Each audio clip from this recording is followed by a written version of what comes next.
Are we ready to jump into this? Wait, I have a question. What's your question? Do you prefer your chair to have wheels or to spin? Both. Both is good. Talking about an office chair? Because it could do both. Yeah, like... I mean, yes, but David was like, I prefer for mine to be on wheels. I don't care if it spins. Yes, okay, I prefer mine to spin. Okay, so you had to choose one or the other. Right. Yes. I'd rather have wheels. If it has wheels, it can spin. Well, so I'm thinking have to spin it on the ability to spin means that it can take a turn left and right, like I'm doing now. Yeah. And if it can't, it's like annoying because it's static, and I will want to like move it and stuff. That's fair. You know what? Okay, actually, that's I think fair. You're right. Because no offense to you guys, I don't like your chairs, David. Neither do I, which is why, Occam, I have this fancy new office chair that I'm sitting in instead of our table chairs. Look at that. Me too. Yeah. No, those chairs, we have recorded in those chairs for 4 years, and they have not gotten any more comfortable. And Kari's work was throwing out an office chair, and she was like, I'll take it! So now I have this nice, comfortable office chair that will be my new recording chair. And then it sat in my office for 3 weeks, and we finally brought it home today. Yeah. Thank you to my little brother Caleb, who is the only person in the family who owns a truck now. Nice. He made Sunny sit in the back seat. He was like, Sunny, Kari's riding with us. And she's like, okay. And so she got out of the front seat. I was like, you don't have to get out of the front seat. She's like, no, he wants me to get out of the front seat. I was like, why? I don't know. It's like, I'm fully capable of sitting in the back seat. He's just being polite. I know. It's because he's such a lawful your good. mom. Yes. Yeah, your mom raised him to be that way. That's why he did it. It's the same reason you don't walk over people at church. Yes. I don't understand it. It's rude. That's too polite. Yeah. I don't want people to be singing about Jesus and looking at my butt. Why not? Show them what God has made and was happy about, you know? This is the butt. Mm-hmm. This is the butt that the Lord hath made. That the Lord hath made. Oh, God. Lord. Look at it bounce. Look at it bounce. Oh, God. That song. Hello, friends. My name is Penny for a Tale, and you're listening to Tales to Inspire.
Soviet Russia falls.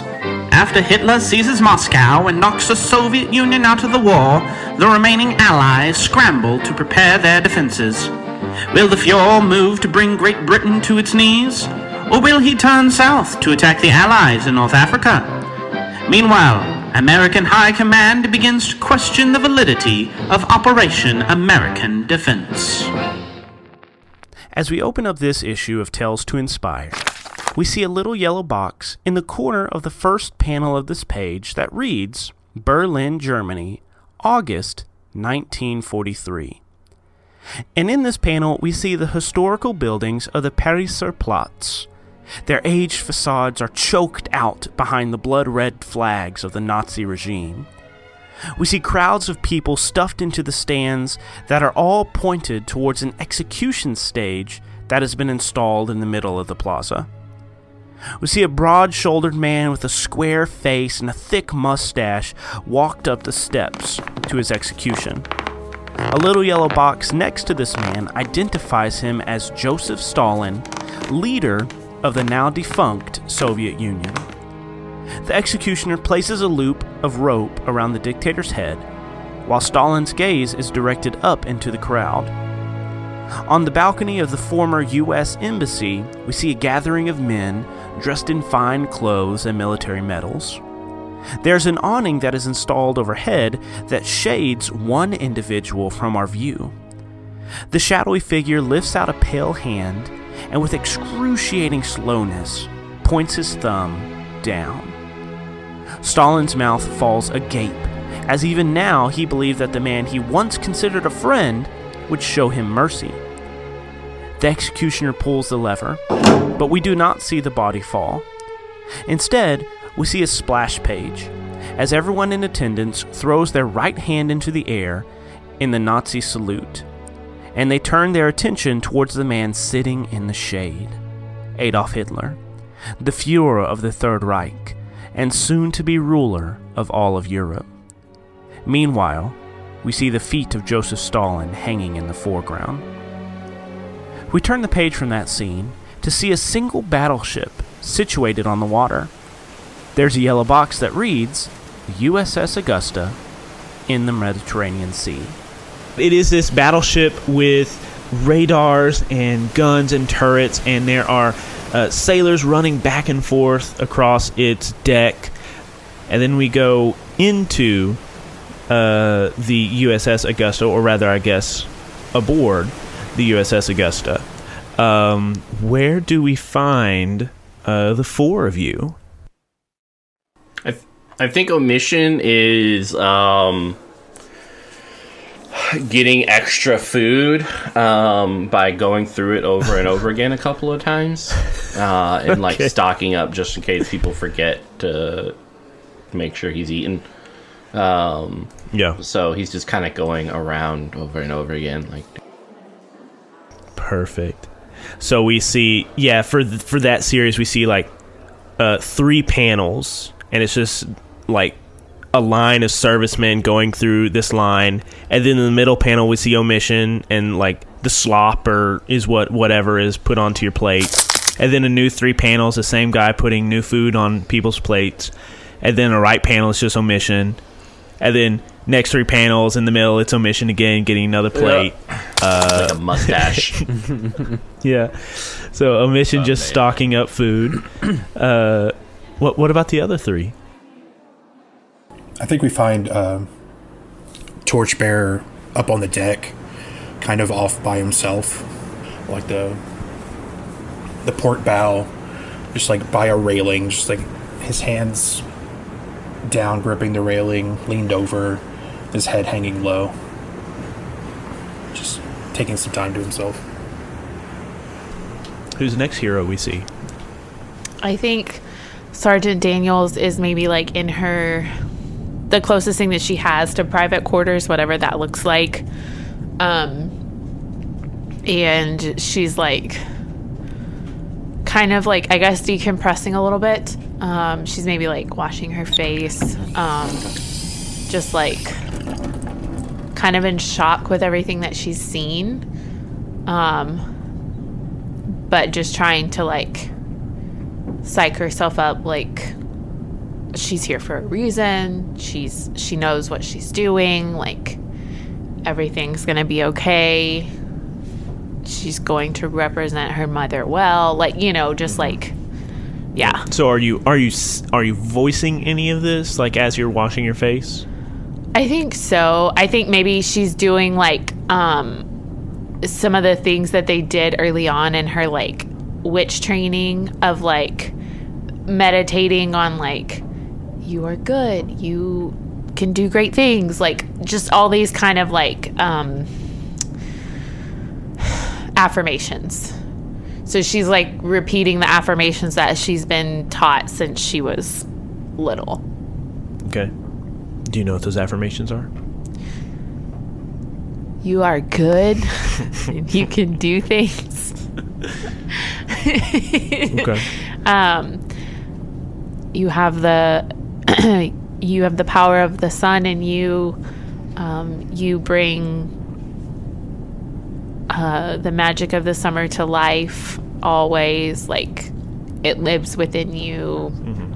Yeah, so you're like in your oversized fatigues that Sergeant Daniels wears, and you're like looking into a mirror saying this stuff, and the door kicks open, and we see a shirtless sailor walk in with like a towel over his shoulder, and like some shaving cream in one hand, a razor in the other, and like, how do you react to this person coming in?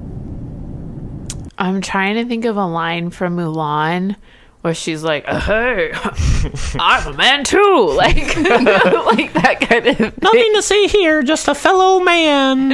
Right? Like, she's like, and the power of the sun is in you, and Unleash the power of the sun. like me, and she like flexes in the mirror. Oh, hey. How's it going? This man looks down at you, and then looks back in the mirror and like lathers his chin and cheeks up and starts shaving.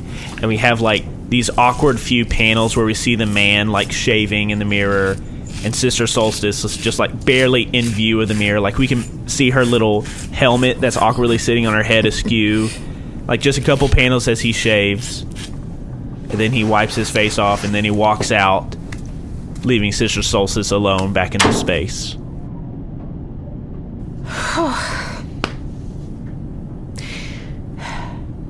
And she has to start them all over because she didn't get to go through them. Okay. She didn't get to finish them, so she like starts over. Yeah.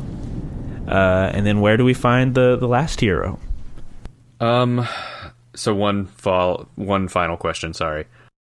Yeah. If I just like opened the canister, what does it look like inside? Like, is there like powder, liquid, something in it? What is it? Yes. So inside, it's pure energy. It is pure contained energy. It's like ethereal wisps of light. Gotcha. You have to use the scientific method of around, find out. And that's exactly what Dr. Fusion is doing when we find him. He has like a set up small mobile lab, just like, it's like a briefcase that he just like has open and has like a Bunsen burner and like a test tube set up and like all kinds of stuff. And you just see like this glass vial with that wisp just kind of floating in it. And he's like looking at it through like a little lens and like making notes and trying to figure out what this is and what it's being used for. He's looking over the blueprints that he drew out at the end of the episode, or at the end of the mission, and trying to figure out exactly what it is that they're doing. Okay, so Dr. Fusion, do you want to make a roll for this? Sure. Okay, let's go ahead. Let's roll and examine. So roll 2d6 plus your investigate. Okay, and my investigate is my strongest stat. I have a +2. Nice. And that is a 9. A 9. Okay, so on a 7 through 9, you get to ask one of those questions. Which one do you ask? I guess what here is useful or important is the most valid or valuable answer, I think. What here is useful or important? Okay, so this canister that you were looking at, you have not opened it yet because through your examinations, there's like a little viewport that we can see inside, and there is no true matter to this thing. It is just contained energy that you know nothing about. It is just ethereal wisps of blue light, specks of violet floating through it, an occasional green, like the aurora borealis contained inside of this steel and glass container. And you are looking at it, trying to figure out what it is and what exactly it is being used for. So what here is useful or important? Whatever this energy source is, it is unlike anything that you have found in your years practicing science. It is completely foreign to you. And from the blueprints that you've been looking at, these blueprints of super weapons, of tanks that are the size of 3-story buildings, of bombers that can go across from Europe to America without having to stop and refuel, this railgun that can fire a bullet miles from its chamber. These weapons that cannot exist, but apparently this energy source would make it able for all of these things to be built. Now, how much energy is needed to do these things, you're not sure. But whatever this energy is, it is potent enough to make these weapons a reality. Okay. On the blueprints, is there any information about what kind of delivery system is required to utilize this energy? Like how it is taken from the canisters and utilized? Sure. In typical science fiction fashion, it sockets into this thing, and then they rotate it right, and it clicks with a ka-chunk, and then the energy flows into this pipeline, and it grows a bright blue as it goes into the fuel. Okay. Well then, if you'll allow it, I would like Dr. Fusion to have begun work on creating one of these like sockets to begin testing. Okay, and I think that full experimentation process could definitely be played out with a downtime or some downtime moves, depending on what all goes along with it. But yes, I think right now, you're like in a theoretical planning stage. So you have like some paper of your own and you started sketching it out. Cool. All right. So the four of you are in your separate locations. And one by one, we see that you are each visited by a private, basically a cabin boy for General Patton. He comes to each of you and tells you, General Patton would like to see all of you in the forward cabin. Okay. Oh yeah, I guess Omission, you just see this private walking around like, there's someone I'm supposed to be looking for, but I have no idea what they look like. Probably me. Oh, Jesus! Are you one of the supers? Yeah. General Patton would like to see you immediately. Thanks. He'll pat him on the shoulder and head on out. Yeah. And so we turn the page, and we see the four of you kind of coming together outside of General Patton's cabin. There's like the typical bulwark door with like the little circular, what's that called, valve that you have to turn to open the door to go in. Do you say anything? Do you share any looks as the four of you all come together? It has been about a week since the invasion of Sicily, the failed invasion of Sicily, where tensions were high and things were said, and objectives were failed. And Dr. Fusion, you weren't there for any of it. you were off in Europe doing your own thing. Has it been about a week since I got back too? Let's say you got back like 3 days ago. Okay. Well, as we're entering the room, Dr. Fusion nearly walks into the wall because he just has a clipboard and is continually writing and like sketching out something as he's walking around, as he's walking to this meeting. Are you okay? I am fine. Are you sure? Because you almost ran into a wall. I have a lot on my mind. There is a lot of strange things happening. Is that why you were absent during the whole Ubermensch fight? We were told that there was something weird happening and we were sent to find it out. And... Did it work out? Was it worth it? A lot of supers died. As of right now, I don't know. But I hope so. Well, it sounds like it wasn't worth it. In any case, they're having funerals this coming week, so maybe you should pay respects to the people who died, because I don't know. I guess we'll find out what they died for. Paying respects is not something that I am interested in. Well, I don't think it's for you. It will not be good for me to be there. I will be better served making this discovery worthwhile. Well, make it worthwhile. A lot of people died. It is a war. A lot of people die every day. We can talk about this later. Patton wants to see us. Yeah. Let's do this. Torchbearers turn the dial and open the door for everybody.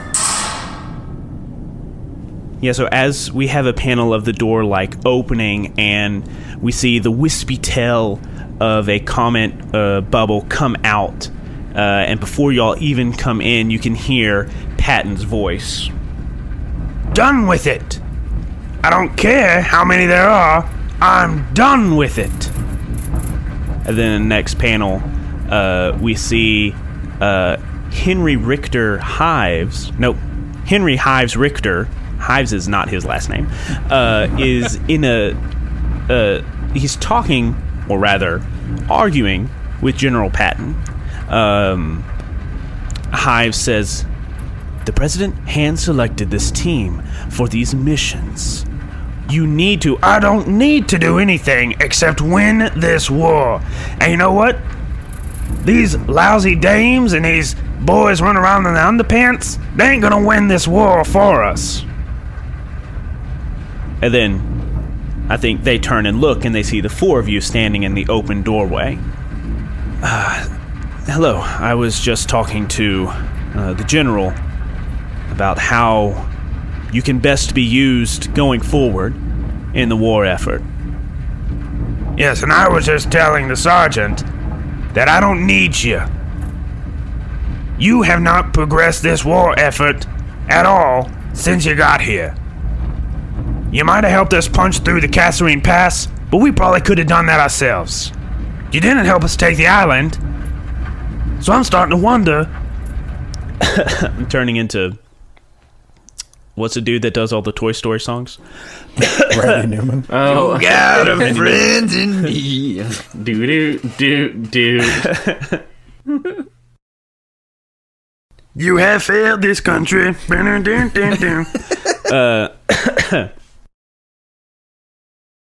So I'm starting to wonder exactly why you're here, unless you're supposed to be some sort of publicity stunt, so he can run for a fourth term. I can assure you, General, ever since we've come off that plane and landed in Africa, me and this team have done everything in our power to help soldiers on the ground, planes in the air, even our fellow heroes. It hasn't been easy. You know that.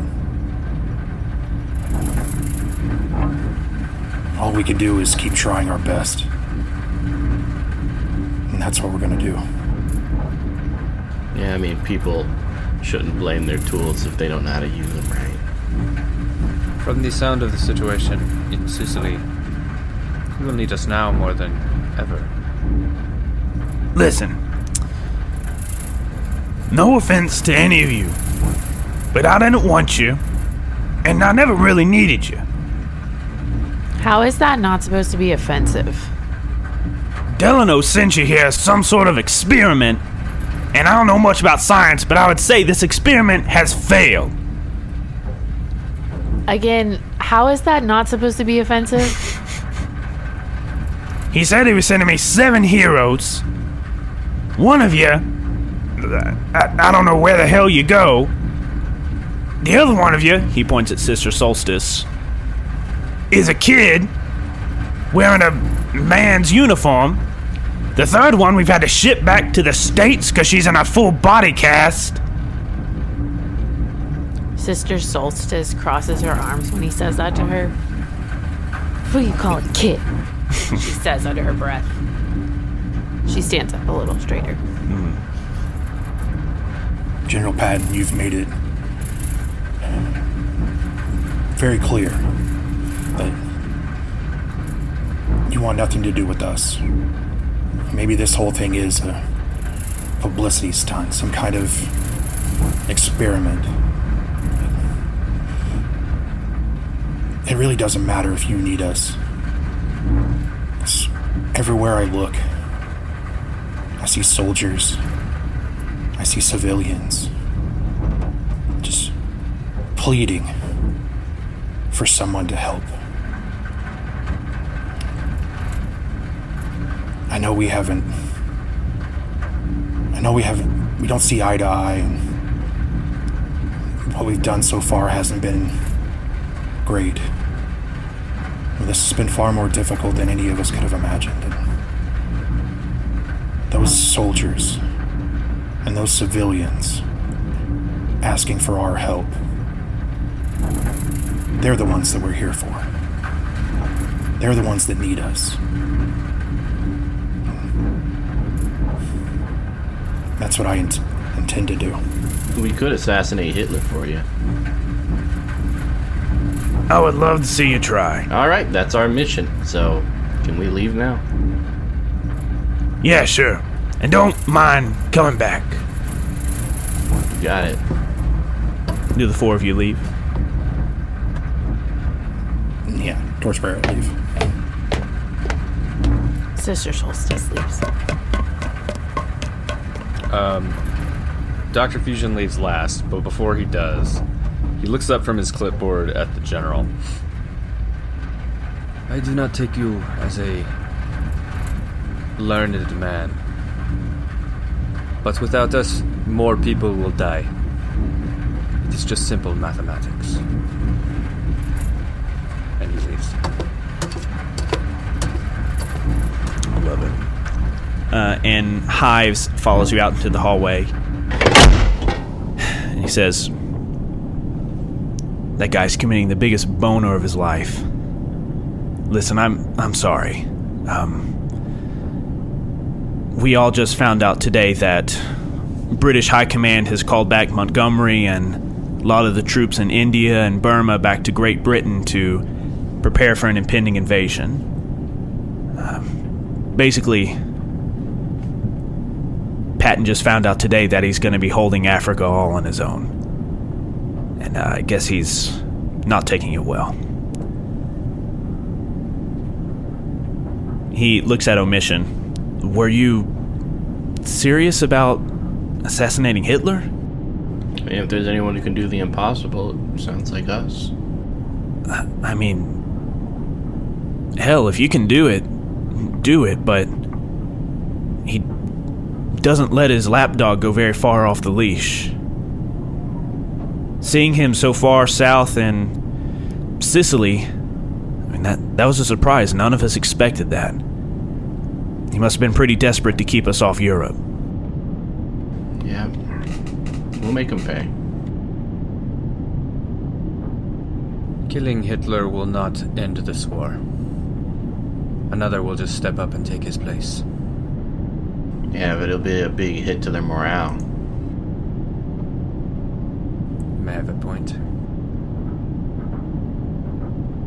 Well, I guess the General has made it clear that Operation American Defense is not welcome aboard this ship or under his command any longer. I'm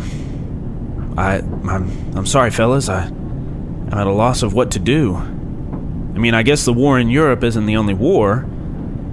We got boys fighting over in the Pacific. Yeah, we're here. We might as well just see it through. Do what we can. We act under the orders of the President of the United States, not General Patton. That's true. That's true. I guess let me get a wire to Frankie going, and I don't know. I'll find you, or you'll find me. And then he walks off, leaving the four of you in the lower decks of the USS Augusta together. What did the four of you do?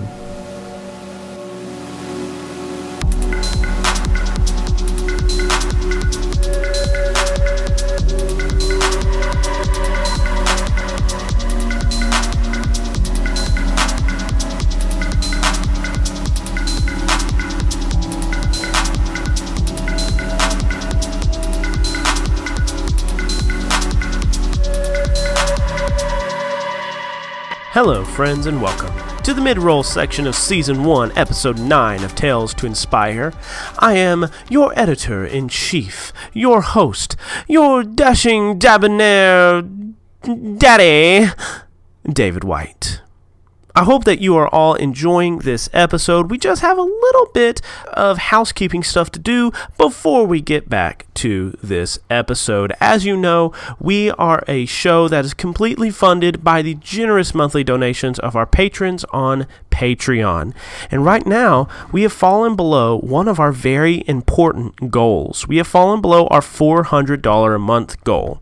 And at $400 a month, I can afford to consistently pay our performers $5 for each hour we spend recording. Now, I would eventually love to give more than this to our performers for their wonderful talents, but alas, this is where we are, and right now I am still paying our performers for every episode that we record, but we're starting to run out of money, because once again, we are below that $400 a month goal. So if you like our show, please click the link below, go to our Patreon, and give any amount that you can. $1, $2, and $5. They may not seem like a lot, but they will help us out a lot. So if you like our show, if you like the voices and these characters and the wonderful work that we do here at the Misconceptions Podcast Network, please click that link and give any amount that you can. Just to break down some of our levels a little bit, if you pledge $2 a month, I'll give you a little shout out here in this show notes section. And I just love doing shout outs because I always get names that are very easy to pronounce, and I don't make a fool of myself when I'm shouting you out. But I mean, that's part of the fun of it, right? That's the fun part. At $5 a month, you will get early access to our Tales to Inspire episodes before they are released to the general public. Now, I will admit, I have fallen behind my schedule because I wanted to release 2 patron episodes for every public episode. But episodes 12 and 13 were an absolute beast to edit. And so I have unfortunately fallen behind that goal. However, patrons are still ahead of the public. So if you would like to listen to these episodes earlier than anybody else, if you just want more Tales to Inspire action, please click the link below, give $5 a month, and you'll be able to listen to episodes 1 all the way through 12 right now. And you'll also get to listen to our Session 0, which wasn't released publicly, but it had us discussing a lot of plot points, a lot of character moments and things like that. So if you like these characters, you want to know kind of the background of what went into making them and how they have grown since then, pledge $5 a month, and you could go back and you could find that Session 0 for Tales to Inspire. And you know what? Who doesn't love Gieger, Gwen? Raise your hand. Raise your hand. Wow. Nobody's raising their hand. Everybody loves Gieger, Gwen. Well, I mean, that's not a surprise. Christy is a tremendous player, and Gieger, Gwen is a fantastic character. And oh, hey, what's this? I'm being told right now that, oh, hey, get this, guys. Everyone who loves Gieger, Gwen, we have a shirt for you. We have released on our misconceptionspod.com/shop a Gieger, Gwen Not Even Phased t-shirt. It's really cool. It comes in a lilac color, or you can choose to get like an icy blue or a heather orange, or there are these different really cool colors, but it's really cool. I'll try to describe it for you. So come with me to my mental design palace.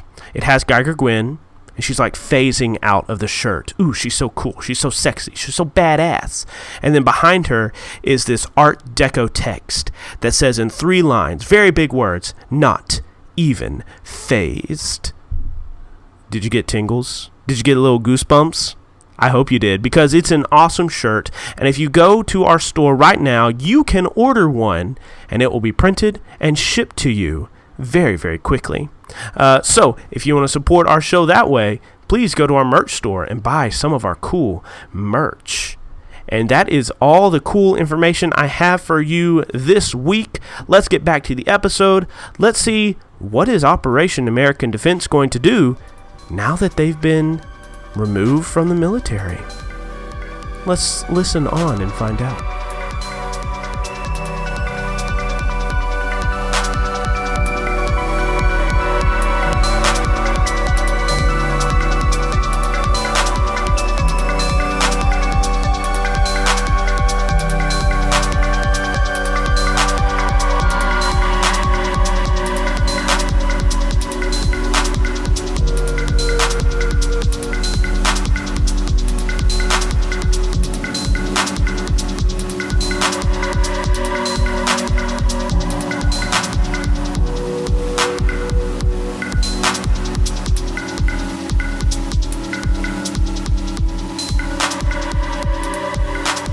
Torchbearer's like just kind of in the hallway, pacing back and forth, and just clearly aggravated.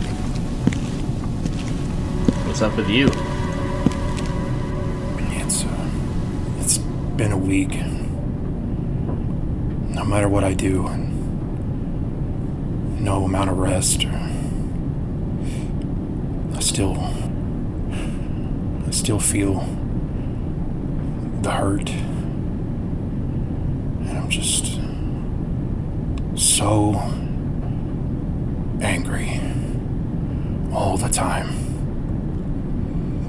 I'm not sure what to do about it.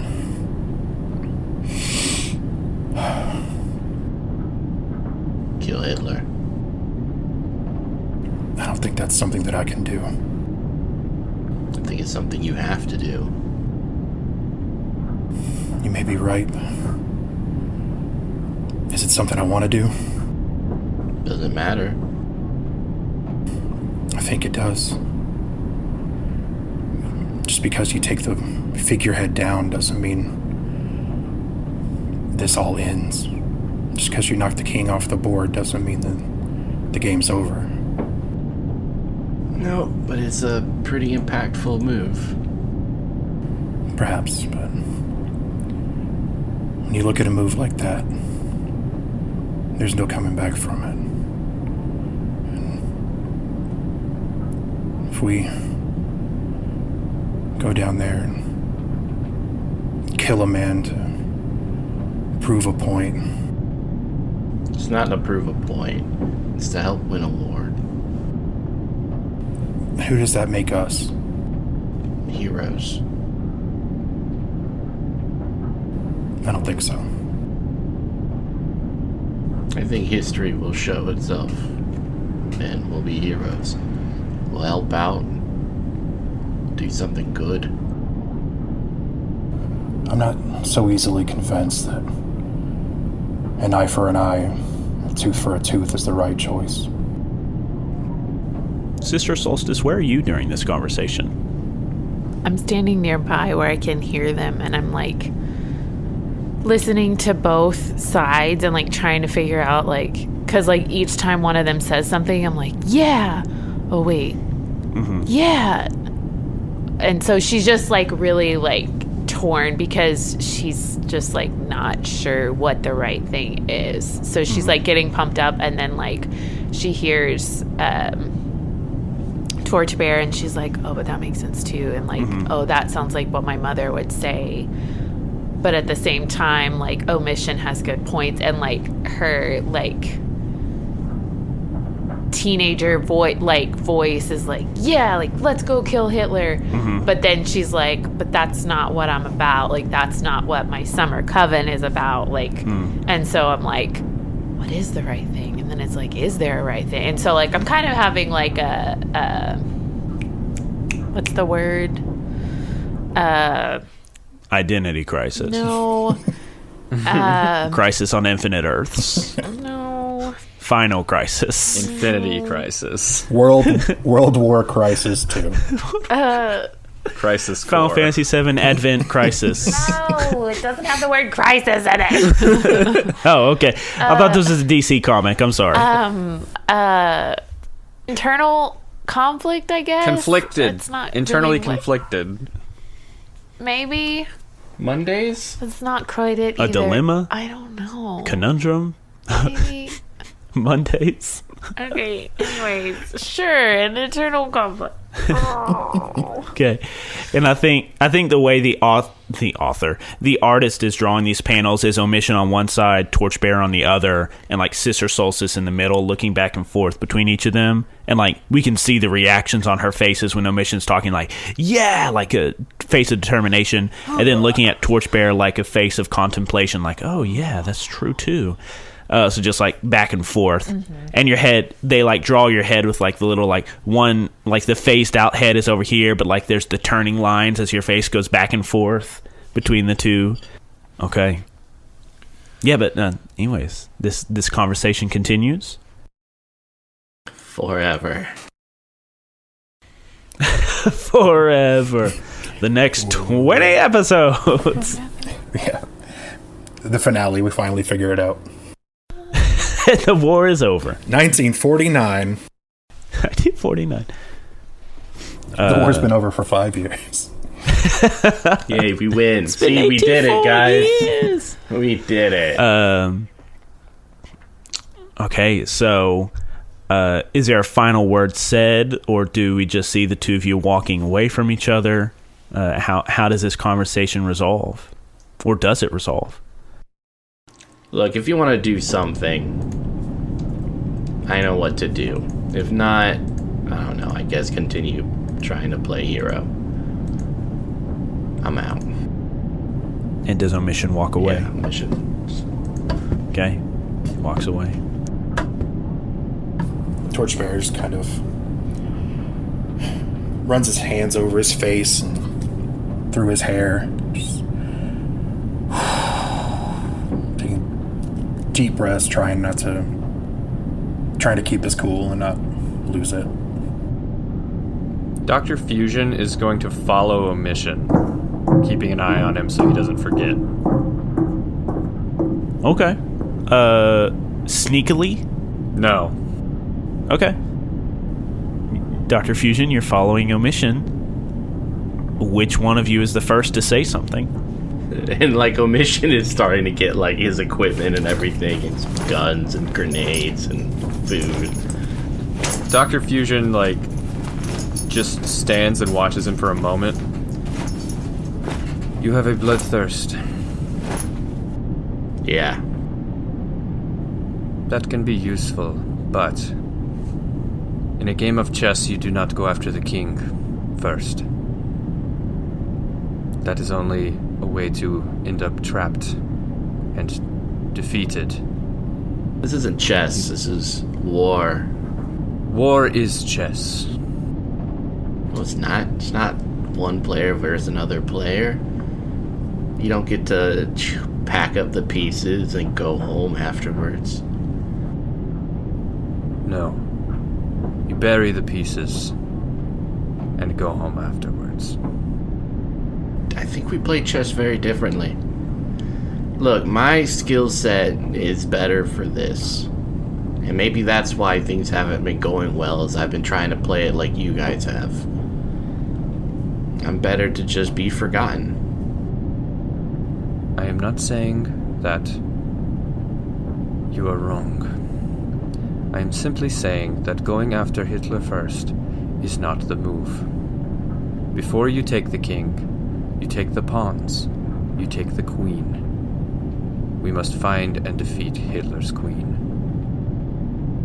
We could do that on the way to Hitler. I'm just tired of doing nothing. I'm not gonna twiddle my thumbs here in this little place.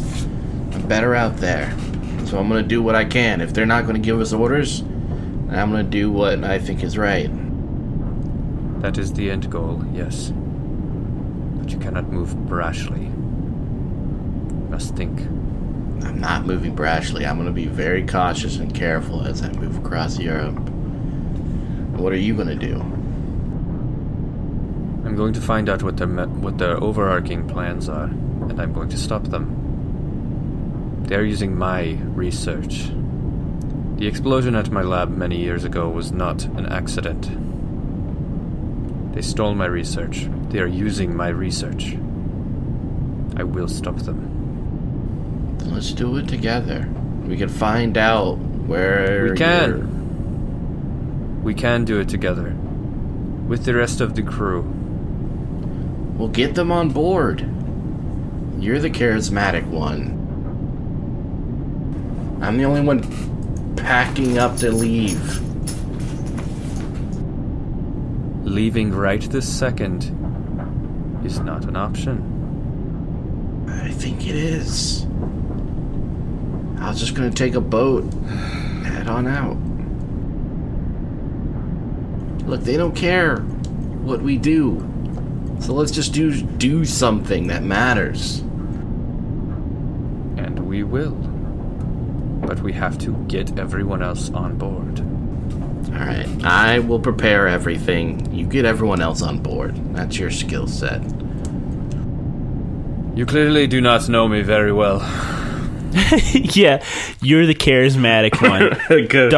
We see a full panel of like Dr. Fusion, like a readout of his powers, and like all these lines pointing to different parts of his body, like nuclear fission, super smart, boots that make him run real fast, and then like a line pointing to his heart, not charismatic. Yes. Perfect. Peak human intelligence. Peak human intelligence, not charismatic. Zero charisma. I believe in you. Remember, if you fail, a lot of people will die. Very well. No pressure. Yeah. Alright, I'm gonna get some biscuits. I will go speak to Torchbearer. So we turn the page from that scene, and the little yellow box in the corner of this first panel reads, "A few days later, ... The panel itself is of a telegraph laying on a table. The telegraph reads as follows: Heroes, I know our initial endeavor into ending this war has not been as successful as I originally thought and hoped it would be. General Patton has voiced his concerns with this project, but I am unwilling to surrender it as of yet. If General Patton will not see the worth of this endeavor, perhaps General MacArthur in the Pacific will. I will begin negotiations with the General to determine the best way to insert you into that warfront. Until that time, General Patton has made it clear that you are not welcome under his command any more, so I do request your presence back in the United States until a plan for the Pacific can be reached. Stay well, stay hearty. Franklin Delano Roosevelt." The next panel pans up from that table with the telegraph on it to see you all standing with hives. Sergeant Richter, give our team a moment, would you? Of course. And he leaves the room. Torchbearer. Yeah, Doc. You know this, but Omission is hell-bent on his goal. Yeah. He sure is. His methods are not intelligent, but I do not disagree with his outlook. I gotta say, Doc, I do. I don't see what's to be gained from it.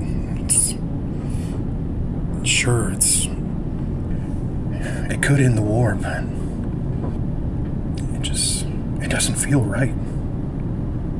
I'm all for making Hitler pay for what he's done, holding him accountable for these atrocities. I think if we go in there, we'll just be making ourselves a monster to kill a monster.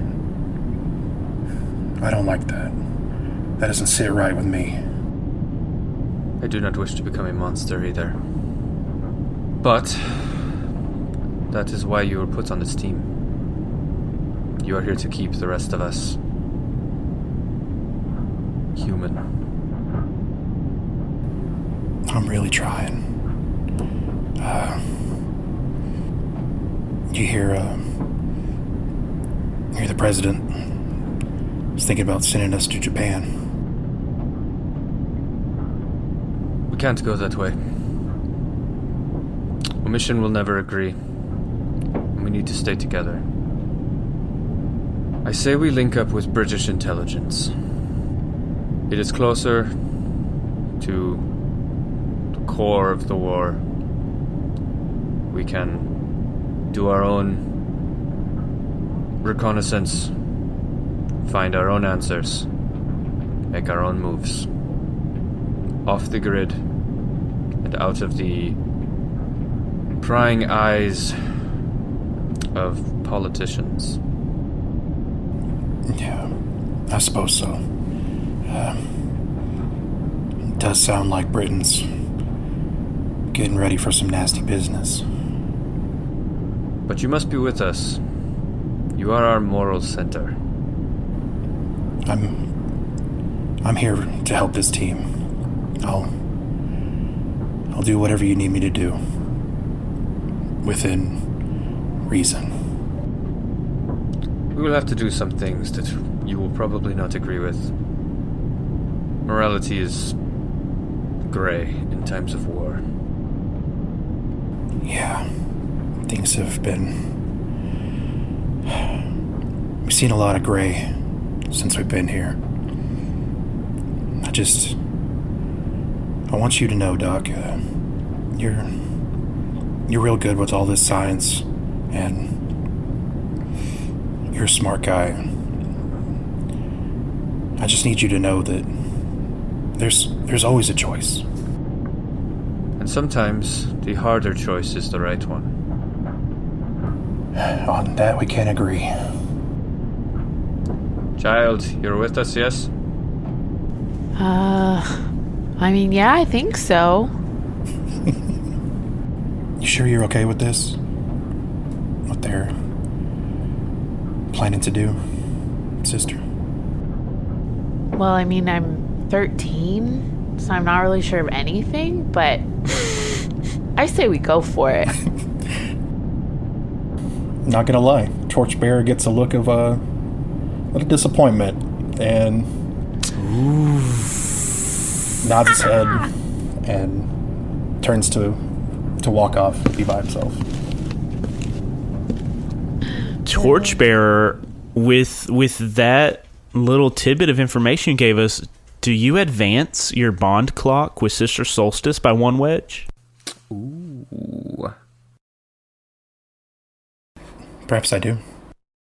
Oof, okay. I think I'm advancing Wedge has been it. filled.